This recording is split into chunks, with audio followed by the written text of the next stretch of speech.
चंद्र Pawar party की तरफ से खड़ा हूं, जिस पार्टी को चिल्ला चिल्ला कर हम ओरिजिनल है ये कहने की नौबत नहीं आती, क्योंकि महाराष्ट्र की जनता ने फैसला कर दिया है कौन असली है और कौन नकली है। राष्ट्रपति जी ने जिन उपलब्धियों का उल्लेख किया उसके लिए मैं सरकार का अभिनंदन करता हूं, लेकिन कुछ बुनियादी सवाल है अध्यक्ष महोदय। जब 5वें नंबर की हमारी अर्थव्यवस्था, ये गौरवशाली बात है, लेकिन देश ये भी जानना चाहता है कि देश पर कर्जा कितना है, देश पर बोरोइंग्स कितनी है और देश के सकल उत्पाद के ये बोरोइंग्स कितनी फीसदी है और ये ऋण कब तक और कैसे चुकाया जाएगा। हमारी मराठी में कहावत है, ऋण काढून सण फार काळ साजरा करता येत नाही। और इसलिए दूसरी बात है, महामहिम राष्ट्रपति जी ने जो कही कि 80 करोड़ देशवासियों को मुफ्त राशन दिया जा रहा है, तो 5वीं अर्थव्यवस्था के लिए क्या ये घोषणावा है? और दूसरा सवाल ये खड़ा होता है कि बावजूद इसके हंगर इंडेक्स में भारत का स्थान 125 देशों में 111वां है, जो पाकिस्तान, नेपाल, बांग्लादेश और श्रीलंका से भी नीचे है। क्या ये उपलब्धि है? और अगला सवाल ये बनता है, जो 5वें नंबर की अर्थव्यवस्था है वो अपने जेन्युइन, जो ईमानदार टैक्स पेयर्स है, उनको क्या दे रही है? ये टैक्स पेयर्स को अपने बच्चों को शिक्षा के लिए प्राइवेट स्कूल में भेजना पड़ता है, उनको अपने हेल्थ के लिए हेल्थ इंश्योरेंस निकालना पड़ता है। सर, नौबत तो ये है कि जब नॉर्मल मिडिल क्लास आदमी बाइक खरीदने जाता है तो उसको 28% जीएसटी देना पड़ता है, लेकिन इस देश में जो कोई हेलीकॉप्टर खरीदना चाहता है उसको सिर्फ 5% जीएसटी है। तो क्या ये उपलब्धि है? ये हर देशवासी के लिए अर्थव्यवस्था है? ये सबसे बड़ी बात है। और इसीलिए यह सवाल बनता है कि जब अर्थव्यवस्था क्या सही में सुदृढ़ है या सिर्फ यह सूजन है जिसे सुदृढ़ता बताया जा रहा है। महामहिम राष्ट्रपति जी ने अपनी अभिभाषण में ग्रामीण अर्थव्यवस्था और डेयरी का उल्लेख किया, लेकिन दुर्भाग्यवश माननीय मंत्री महोदय यहां बैठे, लेकिन उसी दिन जो मिल्क पाउडर है उस पर इंपोर्ट ड्यूटी माफ करके मिल्क पाउडर आयात करने का एक निर्णय जो लिया गया। Sir? Yeah, but don't cut his time. He is not yielding. You are yielding. No, sir.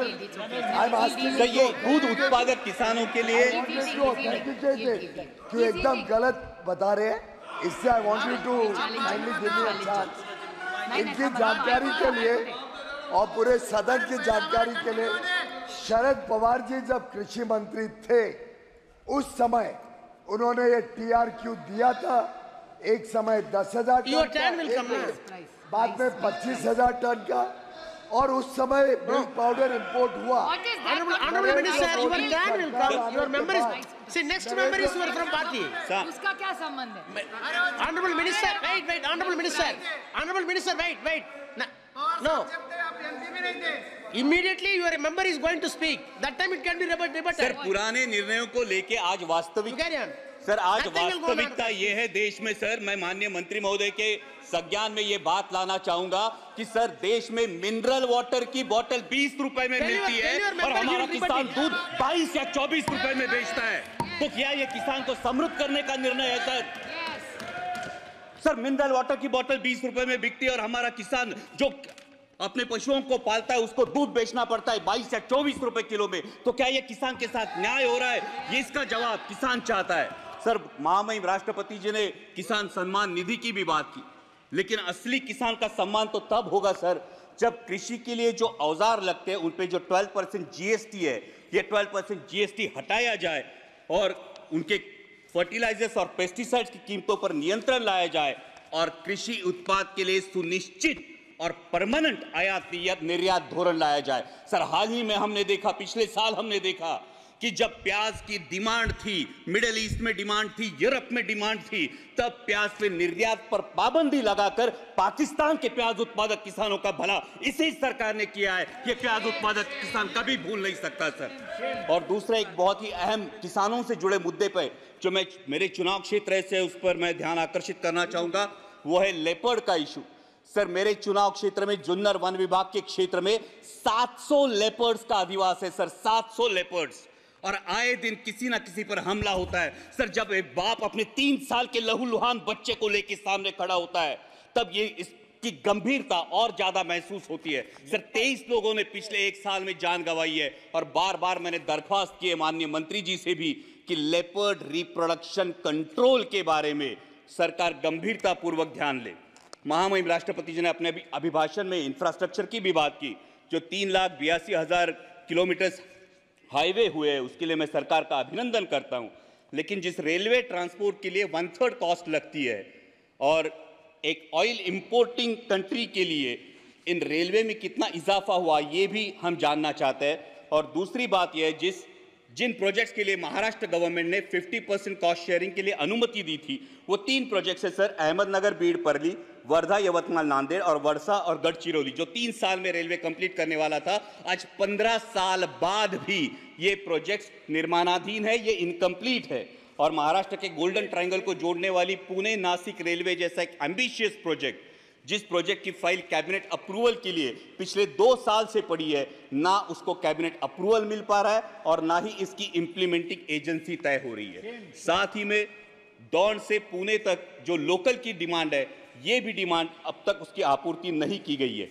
Sir, defence sector के रिफॉर्म की महामहिम राष्ट्रपति जी के अभिभाषण में बात हुई और आज ही मैं जब भाषण सब सुन रहा था तब भारतीय न्याय संहिता की अंग्रेजों के जमाने की कानूनों को बदलने की जो बात हुई, लेकिन सर डिफेंस के बारे में रेड जोन का ये मुद्दा है जो पिंपरी चिंचवड़ में और देश के 13 राज्यों में रेड जोन लागू होता है। ये रेड जोन 1903 के इंडियन डिफेंस एक्ट, अंग्रेजों के जमाने के कानून के तहत 2000 यार्ड का लागू होता है। लेकिन 1970 में जो स्टेक रेगुलेशंस हमने अपनाए, जो यूएन के स्टेक रेगुलेशंस हमने अपनाए, जिसको 2005 में अमेंड किया गया, उस स्टेक रेगुलेशन के तहत 200 से 500 मीटर सिर्फ रेड जोन की मर्यादा होनी चाहिए। और इसलिए रेड जोन क्या है? रेड जोन ये होता है जो डिफेंस का जो सेक्टर होता है, ये डिफेंस के सेक्टर के इसमें निर्माण के लिए अनुमति नहीं दी जाती, इन घरों को गैर कानूनी करार दिया जाता है। और इसलिए मेरी दरख्वास्त है कि अंग्रेजों के इस कानून को त्याग कर, 1905 के इंडियन डिफेंस एक्ट को त्याग कर, स्टेक रेगुलेशंस के तहत 500 मीटर के परे रेड जोन हटाया जाए और लाखों देशवासियों को राहत दी जाए। सर, अगला मुद्दा युवाओं की जो बात हुई महामहिम राष्ट्रपति जी के अभिभाषण में, लीडर ऑफ अपोजिशन ने नीट का भी मुद्दा उठाया। ये करोड़ों भारतीय युवाओं के एस्पिरेशन का मुद्दा है सर, और नीट को लेके बहुत असमंजस है। सब जगह पे नीट का सिलेबस सीबीएसई बोर्ड के तहत है। जो बच्चे स्टेट बोर्ड में पढ़ाई करते हैं उनको क्लासेस लगाने से कोई दूसरा ऑप्शन नहीं बचता और क्लासेस की फीस लाखों में चली जाती है। और अभी नीट पेपर लीक के इल्जामों के बाद ये असमंजस युवाओं में है, क्या रीनीट होने वाली है? अगर रीनीट होती है तो जिन बच्चों ने ईमानदारी से पढ़ाई की उन बच्चों का क्या होगा? और अगर रीनीट और इस फैसले में अगर देरी लग जाती है तो सर एमबीबीएस का जो सिलेबस है फर्स्ट ईयर का, जिसमें फाउंडेशन होता है एनाटॉमी, फिजियोलॉजी और बायोकेमिस्ट्री का, जो 1 साल होता है, यह अगर कम कर दिया जाए तो युवाओं में जो एमबीबीएस एस्पायरेंट्स है उनका ये फाउंडेशन वीक हो जाएगा। सर, दूसरा युवाओं से लेकर मेरे महाराष्ट्र में एक बहुत अहम मुद्दा है, वो है मराठा आरक्षण का। मराठा आरक्षण को लेकर महाराष्ट्र में बहुत बड़ा आक्रोश है और उसी को लेके ओबीसी के युवाओं में अपने आरक्षण को लेके चिंता भी है। इसलिए मेरी सदन के माध्यम से सरकार से दरख्वास्त है कि जातिगत जनगणना कराई जाए और किसी भी के आरक्षण को ठेस ना पहुंचाते हुए मराठा समाज को भी आरक्षण दिया जाए। और सर, अंत में मराठी में इतना ही कहूंगा कि जलवायु की भी महामहिम राष्ट्रपति जी ने बात की, लेकिन आत्ताच आमच्याकडे माऊलींच्या पालखीचं प्रस्थान झालंय आणि इंद्रायणी माई अजूनही फेसाळलेली आहे। करोडो रुपयांचा खर्च होऊन सुद्धा जर आमच्या वारकऱ्यांचं श्रद्धास्थान असलेली आमच्या इंद्रायणी माईला जर मोकळा श्वास मिळत नसेल तर नक्की हा पैसा जातो कुठं, या नदी सुधार प्रकल्पाचा विचार व्हावा।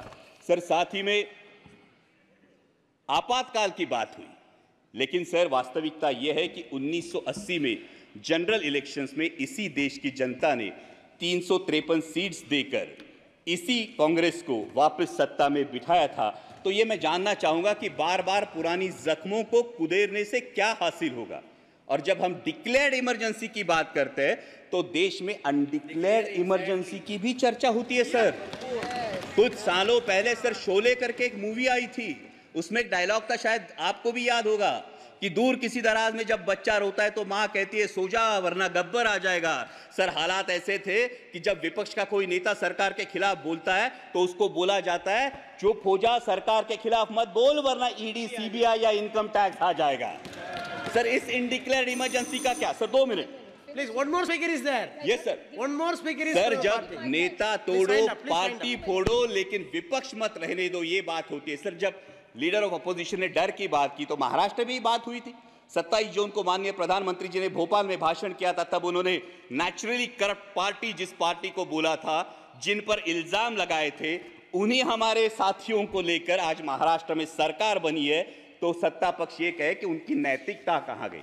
लेकिन अंत में मैं देश की जनता का आभार करूंगा। सर लास्ट पॉइंट, देश की जनता का आभार करूंगा क्योंकि उन्होंने पूर्ण बहुमत नहीं दिया और ये दिखा दिया कि तुम भारत कहो या इंडिया। सर एक मिनट सिर्फ, लास्ट मिनट, तुम भारत कहो या इंडिया, मैं वही हूं जो अपने कर्म पर विश्वास रखता हूं।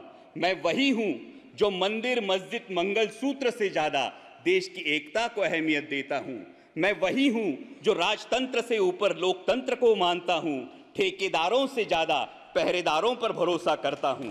तुम भारत कहो या इंडिया, मैं वही हूं जो नफरत से ज्यादा मोहब्बत चाहता हूं। अहंकार से ज्यादा विनम्रता का आदर करता हूं। अधिकार से ज्यादा जिम्मेदारी निभाता हूं। मैं वही हूं जो संविधान से चला हूं और संविधान को ही अपने सर आंखों पर रखता हूं। धन्यवाद अध्यक्ष।